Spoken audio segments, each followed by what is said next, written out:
Hey everybody, Quantum here, and in this video we're going to be going over some of the lines and some gameplay, obviously, of the Ruby Amethyst deck featuring Maui Shark that I posted a deck profile on a little while ago. You can check that link in the description most likely. But in this matchup here, we're going to be going up against RMB's Set 6 Sapphire Steel list. A very good list, in my opinion. I would have showcased Ruby Sapphire, but you already have a positive matchup into that deck, and the CPU doesn't really play it that well. At least with the Sapphire Steel, the opponent or the CPU plays it a little bit better. The only thing that's kind of iffy is they use Fortisphere to give Bodyguard, which is not really something that people really do, but aside from that, it plays it decently well. Here, though, they start off absolutely insane. The best start you could get for a Sapphire Steel, right? Turn 1 item draw, turn 2 Azurite into another item, and then turn 2, yeah, into another item, and then turn 3 get Hiram on board, so they get a lot of card draw. We've got double followers, so we're going to continue to banish the followers here. I'm thinking I want to leave one up, though, to see if the Hiram does want to challenge it. But now I'm at risk of getting Grab Your Swords, which is a card that's definitely making its way back into the Steel Sapphire lists because you can easily deal 3 damage consistently between like the Jim Hawkins and Tinkerbell with the Grab Your Swords combination. So we're going to go ahead and just drop Crab, which again isn't ideal. The opponent still gets their Hiram off, unfortunately, because we did not have a Brawl. And then they hard cast the Jim Hawkins to take out the Chernobog follower. So leaving that one followers up was definitely not a great choice. But yeah, you can see, right, the Sapphire Steel list is quite good at controlling the board state. But being a Ruby Amethyst player, you know already, it just takes one Be Prepared to reset the game state. We both have a lot of cards in hand. Both of our card draw engines are going off. We do have the double rabbit in hand. So again, if you watch my deck profile, I only do play 2 rabbits. So it's kind of unfortunate to have both in the hand because we are likely going to get Whole New Worlded very soon. We do hard cast the 1 Thievery just to make good use out of our ink there. We can always bring it back with the Maui Shark later on. And we are on 5 lore and we reduce the opponent down to 0. They pass turn off on a Pete and a Broom, which we don't really care about. We're going to have to use the Elsa to take out the Jim Hawkins because I need to keep the opponent off of a Singer for that Whole New World. They follow up with a Cogsworth, though, and I'm like, okay, yep. I mean, Cogsworth normally not good into Ruby, but in this particular scenario, given my hand, it's actually pretty good. The opponent's going to continue to start questing here. We're 1 turn away from a Be Prepared. So we're going to go ahead and play Rabbit first, see what we draw. We draw a Shadow, which would actually be decent to develop if we can get a Shark very soon. The opponent, though, is going to play the Jim Hawkins and then sing a Whole New World 1 turn before my Be Prepared. So CPU doing some real work against me here, and it looks like I'm in a really bad spot, and that is because I am. And in this deck, I'm only playing 3 Be Prepared, so 1's gone. But again, you're not too worried because you do have Shark to get it back. And speaking of Shark, we do have 1 in hand. The opponent's board, though, is quite wide, and they're going to start getting a lot of lore very quickly because that Jim Hawkins also quests for 2. But thankfully, we do have the original Maui to mop things up just a little bit. So we're going to take out the Cogsworth there. That's definitely the card that's causing us a little bit of problems right now. And then pass turn, they drop a Simba fighting Prince, I think is the name of that one. And then they, man, oh my goodness, it's so bad.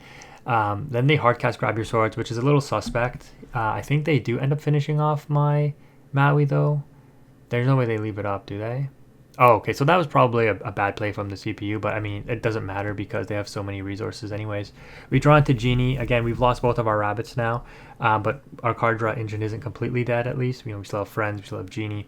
No location in this deck, right? We've kind of sacrificed the locations, no Queen's Castle or anything, for the ability to play Maui Shark and some of the cards that go with it. You can argue if that's stronger or weaker. You know, Sapphire Steel, given the list they have here, the locations would be doing absolutely nothing. Post Be Prepared maybe, but you know, I think it's better to just work on stabilizing the board state here. The Simba fighting Prince, you know, we knew it was going to take out the Maui, and it survives, taking out the Cusco, giving me a draw because it deals 2 damage when it banishes the character, and that's totally fine because we need to draw into a Be Prepared. So we need to like see any draws we can to thin out our deck to get to that second Be Prepared.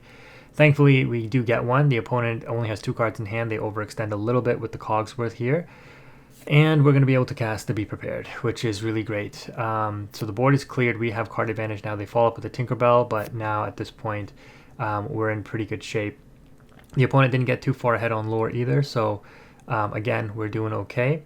We're going to be able to exert with the Elsa, and who would have guessed the Ruby Amethyst deck having more ink than a Sapphire deck. But on 10 ink here, we're going to be able to play the Maui and the Elsa.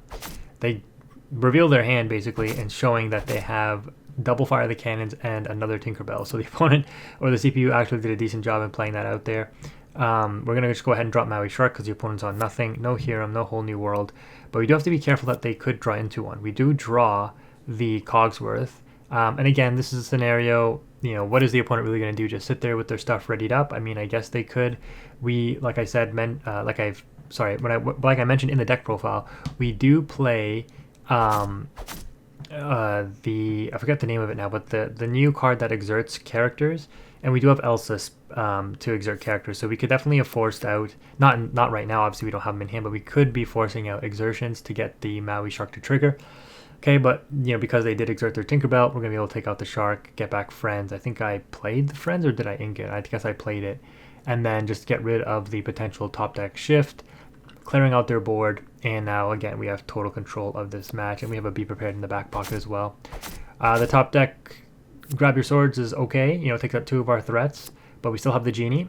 It has a 2/4 body and a 2 Quester, and this is what I talked about in the deck profile, guys. When like post Be Prepared, you drop Genie. It's very likely that you will be in a very, very, very good spot in terms of catching up or closing out the game. And as you can see here, we've both caught up, and now we're threatening to close the game out. So this game is pretty much a foregone conclusion. There's nothing really the opponent can do in Sapphire Steel to come back, despite them having quite a commanding lead at the start. We were able to claw it back, but again, it's just back to the classic: be prepared, stabilize.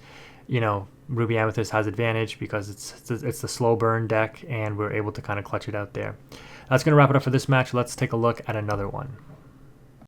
So in this next matchup here, we are going to be going second once again, and we're going up against that Emerald Amethyst Maleficent Staff Emerald Chromacon bounce deck that I showcased a little bit earlier. You can check my channel for that deck. It is quite interesting, and the reason I want to show you this deck or this matchup here is because while Ruby Amethyst has traditionally been very strong, if this Emerald Amethyst deck with the Maleficent Staff does become somewhat of a meta contender, it's very, very difficult for Ruby Amethyst, which is probably the most popular version of Amethyst decks. More popular than Amethyst Steel, more popular than Emerald Amethyst right now, I believe. It's very hard for these decks or for Ruby Amethyst to combat the Emerald Amethyst deck with the Maleficent Staff, because you have no item interaction. And even if you did, I think you can at best just like bounce stuff with like Befuddle and that other song, but no one's really going to be playing that. You need like Ruby or Amethyst just need some kind of hard item removal, and they'll be good. So yeah, the opponent gets the staff down early, and then they bounce a card, which is really bad. They bounce a second card, so they gain lore in that process. But they're only on 2 cards, right? And again, if you guys watch the way I built that deck, you know, it's like, well, you're out of draws now, you're out of gas, you just lose the game to Ruby Amethyst anyways. Like, the Maleficent Staff isn't going to gain you enough lore fast enough. No, not necessarily. You'll see. I'm surprised the CPU was able to pilot this deck half decently. Anyways, they're just going to continue to quest with the crab. I mean, crab is so good, guys. Like I said in the deck profile, it's just like a solid body overall. We're going to be able to drop our own crab though, get the Cusco boosted up, and then a challenge into the crab, so we trade out and draw 1, which is really good. And we can play a 1-drop if we want, the Chernobog. No, we're gonna probably ink the snake, because we don't want to be bouncing. Okay, we ink Maui, which is interesting. Oh, I'm gonna play the snake and give them the lore? No? Okay. Play the Chernobog followers and pass. They top deck a Muses, and I think they sang it there with the goat. Bounce my card back, so they gained a lore from the Muses bouncing it back. Play a Diablo pass turn. Quest with the crab, and I mean, I have to clean up the opponent's board. I can't just let this goat live, so I have to trade into it. I've got 2 ink left. I'm going to be able to ink crab and just play a followers, which... oh, that's bad. Yeah, and then bounce back to put the snake on board. Ooh, gave them a lore there. Probably should have just hard casted crab again, I think, because I gave them 2 lore, right, with Mim bounce and then, well, Fox bounce and then snake bounce. So yeah, not great for me. They waste their crab here, but they could have waited to use it with the Diablo. And thankfully their Muses is exerted, so I can take it out. But I guess I don't want to leave things on the board vulnerable to getting bounced with Muses, right? Like, the deck is crazy into Amethyst decks. Like, I can't counter this, right? I just have to try to play through it. So Crab, yeah, takes out the Maui. They've got a Diablo, and then they draw because of the library as well. We're going to Elsa tap down the Diablo, banish it with the challenge on the Chernobog before they're able to move it to the library and get the draw. And then we got to start throwing bodies into the library because that thing is also getting the passive lore. So, you know, this Emerald deck is just, this Emerald Amethyst deck is honestly very oppressive against other Amethyst decks. You can see it here, right? Like, remember they had 2 cards in hand and I had a bunch? Now it's like the reverse. Even though I have a developed board, but like I'm behind in the lore count still. We do have Genie and Goat, so I think you can maybe argue, like, maybe, is this where I make a mistake? I guess I wasn't really paying attention to my opponent's lore. We end up taking out one of the libraries. The opponent unfortunately has a second one though. Yeah, I miscalculated the damage. I thought library was 7 toughness for, like, I thought it was Queen's Castle or something for a second there, so I didn't optimally challenge into the location there, but it's fine because I think the other location still lives regardless. They Mother Knows Best, bounce back, they play a Goat, so they gain 2 lore there. And I'm like, okay, and then they gain a lore off the library. So they gain 3 lore last turn. I'm going to be able to Elsa tap down this Goat. I have to deal with the Goat, right? So the Goat represents 2 lore. They go to 15. Use the other Goat to challenge and get rid of the library there, and then quest out.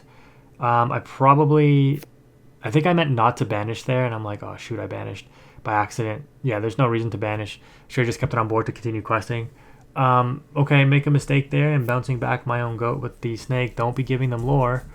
But they have Muses and another staff anyways. I draw into a big Elsa, and I'm like, okay, well, they have awarded characters, so one instance where big Elsa is actually not good, otherwise it would have been insane here to stall the opponent out. We're going to be able to play Goat, play Genie, and then quest out. I probably have to banish here. Although you can argue, you know, maybe I shouldn't have banished, because I mean, if the opponent wants to challenge instead of quest, that's actually beneficial for me, so I should have just left the Chernobog on board. If they challenge it, that's even better. They drop an Emerald Chromacon, and I'm like, okay, now I cannot deal with their board. I cannot out anything on the board. And then they have another Goat, so I'm just like, yeah, I just lose. I can't get to 20 fast enough. I think I can get to like 19. I can't take out any characters of theirs because 1 bounce loses me the game. 14 and then shift Elsa. I can't even bounce Goat back, right, and like try to do stuff.